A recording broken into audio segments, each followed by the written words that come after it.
Hello there, everyone, and welcome to TVS Nightline. Here with me, Cheryl Shamina. As always, thank you for joining me tonight. Now, let's get to the headlines. The State Disaster Management Committee, or JPBN Sarawak, has allowed employers to employ foreign employees to overcome the issue of illegal immigrants.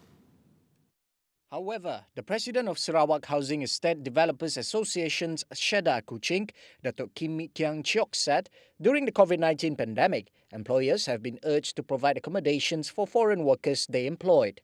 This was due to the fact that the pandemic have caused the government to implement the Movement Control Order, MCO. Meanwhile, during the MCO, most construction projects had to be delayed. Due to the COVID-19 virus and the MCO lockdown, most construction sites are closed since 18th of March till early May. Almost all construction sites have resumed work now, but the pace of work are much lower than the pre-COVID level due to the SOP, not enough foreign workers. Foreign workers cannot return back to Sarawak after they left the MCO, or to recruit new workers, except until 1st of January. Dato' Kim Kiang Chok said foreign workers were one of the main factors in ensuring construction projects could be carried out smoothly. This was due to the lack of skilled workers among local manpower. CIDB also reported that some sites are still in operation but could not operate at full capacity. Among reasons for construction sites being unable to function fully are unavailability of workers, material and capital, and also concern of infection risk. A good news for the tourism sector, as the government is considering opening its border, have been well received in boosting the tourism sector.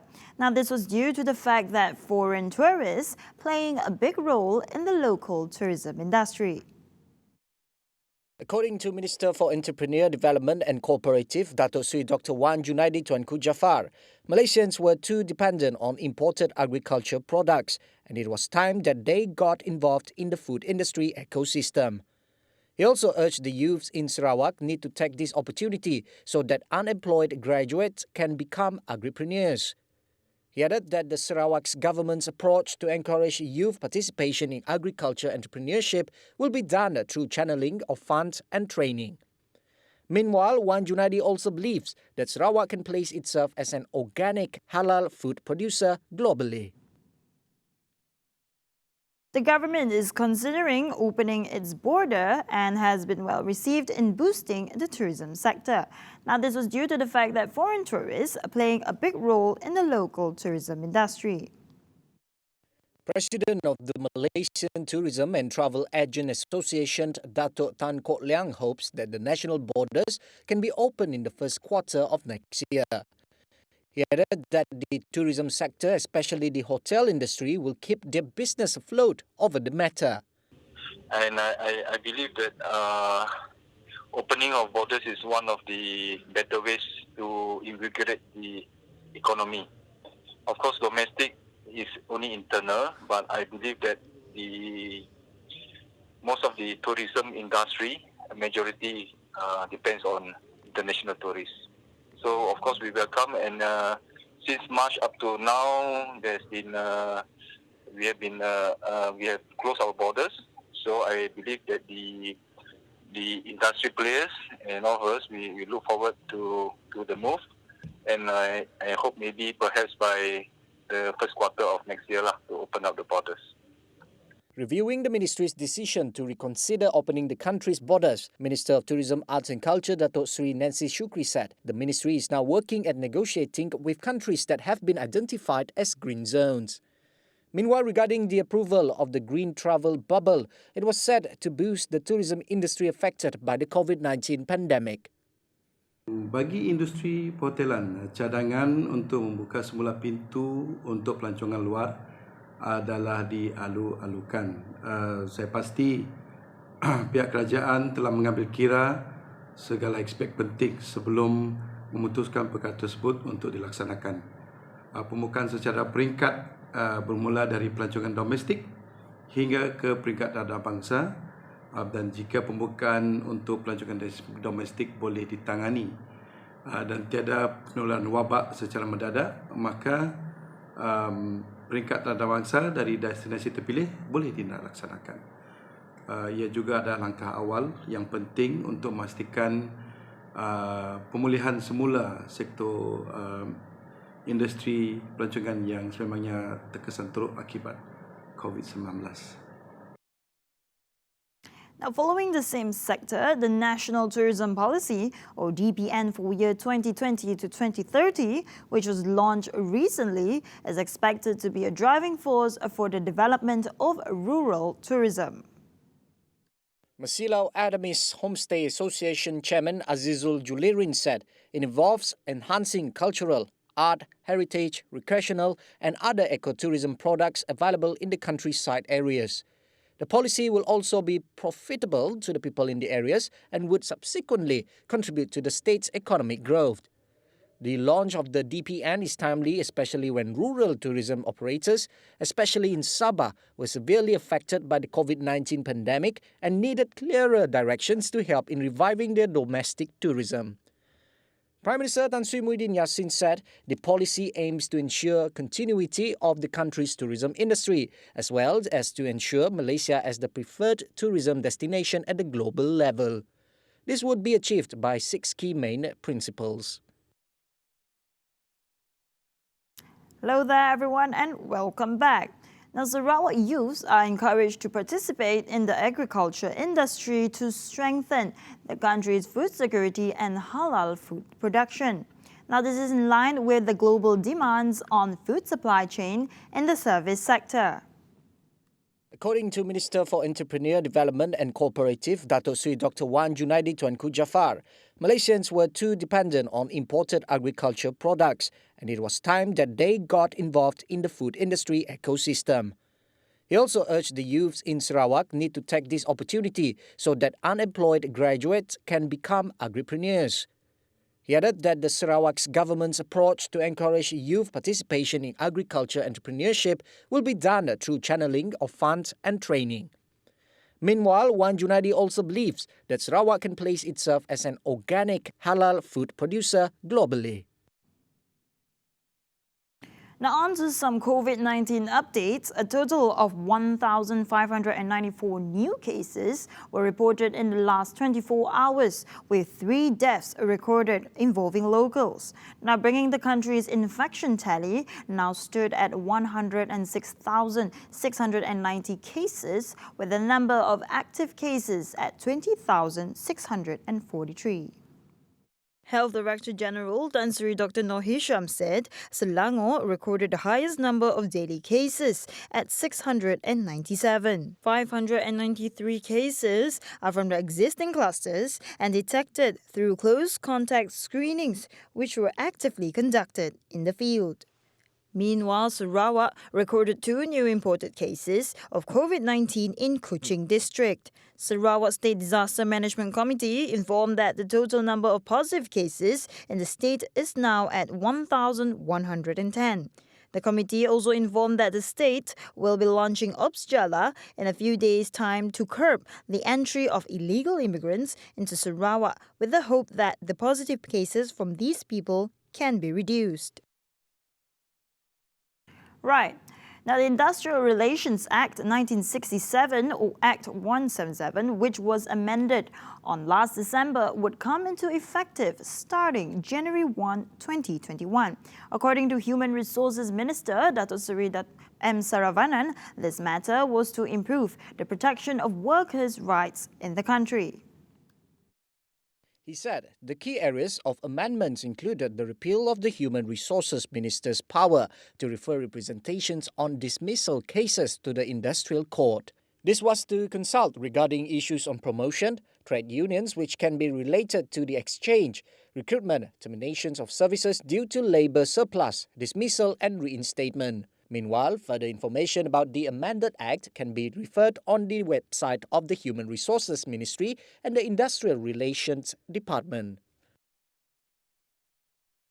As we dive into the public sector, the challenges to eliminate the COVID-19 pandemic did not hamper efforts to empower the public sector and assuring efficiency, transparency, and people-friendly service system. Prime Minister Tan Sri Muhyiddin Yassin said the responsibility of civil servants now is to make the new norm a culture. This is to ensure that public service will be effectively delivered to the target group while increasing their productivity. He said at the government level, it was important that more initiatives be implemented to improve integrity and governance. Oleh kerana pihak berkuasa tempatan ataupun PBT merupakan antara warga kerja barisan hadapan yang sering terdedah dengan tarikan rasuah, maka usaha untuk membenteras jenayah ini perlu kekal sebagai agenda penting yang perlu dilaksanakan meluas dalam kalangan penjawat PBT. Ini agar kita dapat mewujudkan sebuah budaya kerja yang berintegriti tanpa berkompromi dengan mana-mana nilai dan etika. Muhyiddin also called on all local authorities and related agencies to go to the ground more often to observe and understand the current situation in their areas better. Apart from that, he said this will look into the issues faced by the personnel who regularly meet with the public to solve their problems. Pharma Niaga Berhad is ready to efficiently distribute COVID-19 vaccines, which are expected to be ready by the first quarter of 2021 as soon as it receives the go-ahead from the government. Now, the government-linked company has set up a team of 400 personnel skilled in logistics and distribution in 5 godowns located in Selangor, Penang, Sabah and Sarawak. Group Managing Director Dato' Zulkarnain Mat Yusof said, besides ensuring that the delivery is done using just-in-time format to hospitals, the company also needs to focus on the safety aspects during the process of vaccine distribution. The GIT delivery is aimed at preventing excessive stockpiling at government hospital storage facilities. Meanwhile, Zulkarnain said Pharma Niaga warehouses had sufficient capacity for vaccine storage with a temperature range of 2 to 8 degrees Celsius. Zulkarnain also noted that the appointment of any logistics and distribution company for the COVID-19 vaccines falls under the government prerogative. On December 22nd, Prime Minister Tan Sri Muhyiddin Yassin announced that the government had signed an agreement with pharmaceutical company AstraZeneca to obtain an additional 6.4 million doses of COVID-19 vaccine to be received by the country. The government is working to reduce tax leakages as one of the strategies to improve tax administration in the country. Deputy Finance Minister Muhammad Shah Abdullah said improvements would be made through data management and data integration strategies with relevant agencies. Antara strategi yang berhormat termasuk seperti mana yang telah saya nyatakan semasa mengulung perbahasan bagi Belanjawan 201 tempoh hari, kita akan memperluaskan asas hasil ini. Yang keduanya, kita akan memanfaatkan potensi sektor tidak formal. Dan yang ketiganya, kita akan mengurangkan amalan kurang terlapor dan istihar. He said this when winding up the debate on the Finance Bill 2020. Issues related to tax collection were raised by Senator Idris Ahmad and Senator Muhammad Apandi Muhammad. Muhammad Shah said the COVID-19 pandemic was also one of the factors that affected tax revenue collection.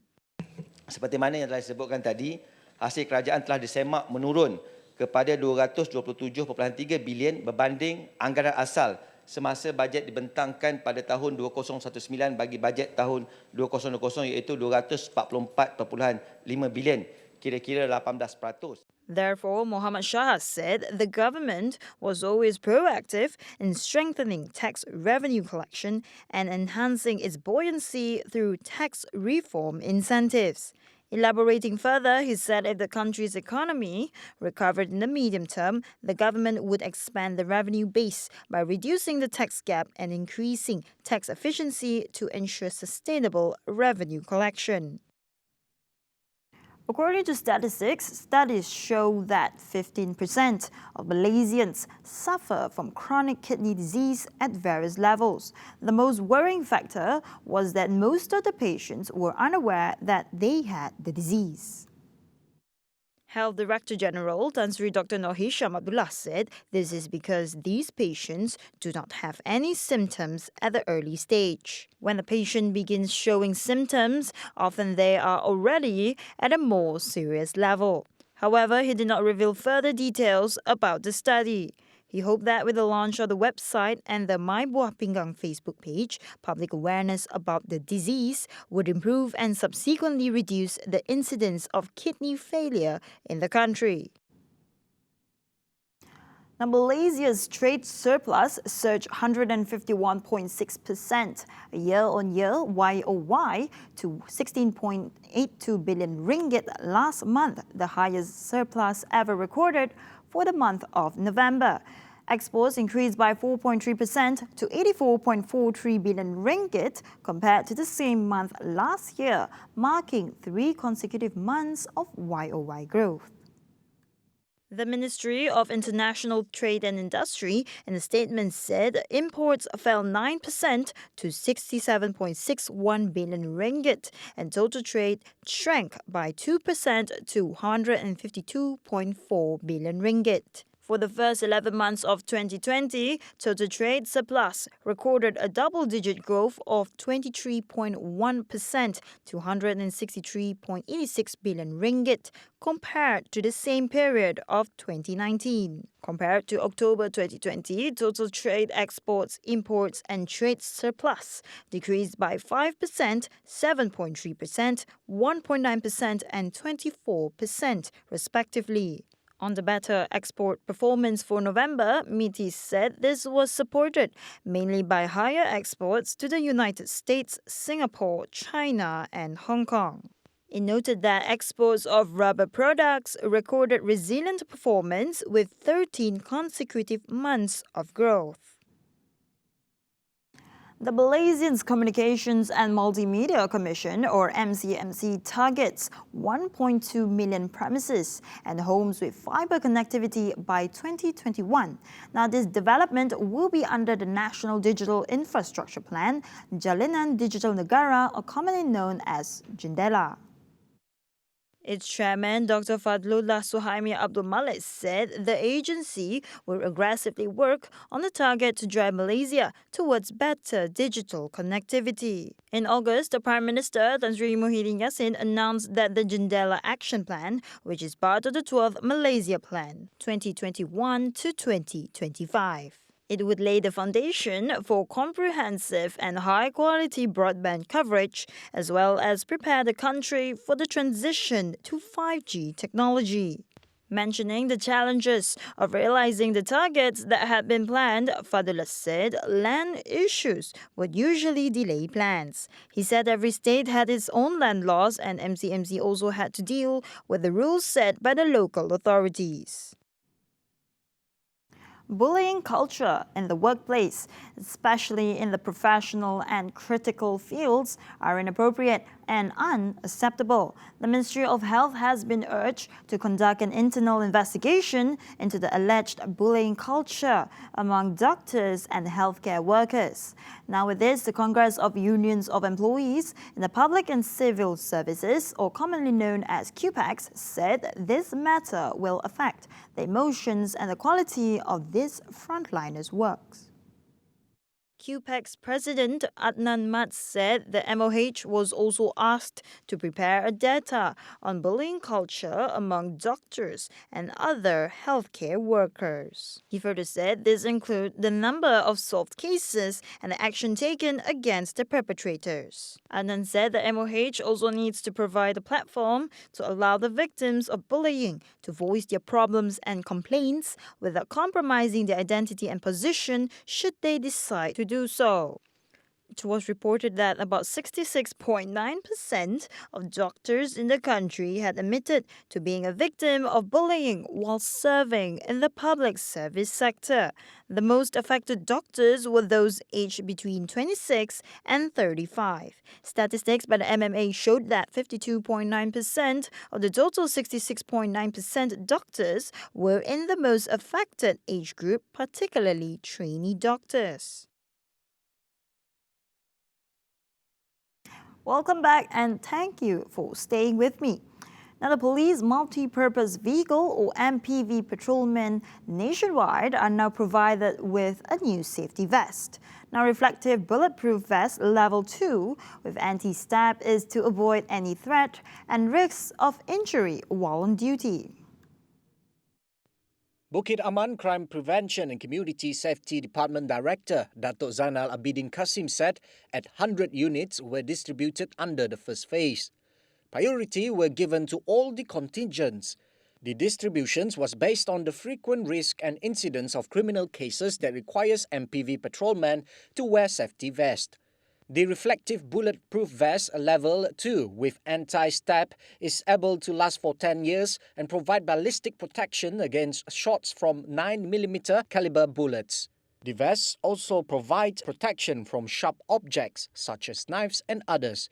Before this, MPV patrolmen were only provided with light reflective jackets without any safety features. A boat containing various types of untaxed alcohols were seized in Ops Landai at the coastal area of Kampong Kuala Berawan.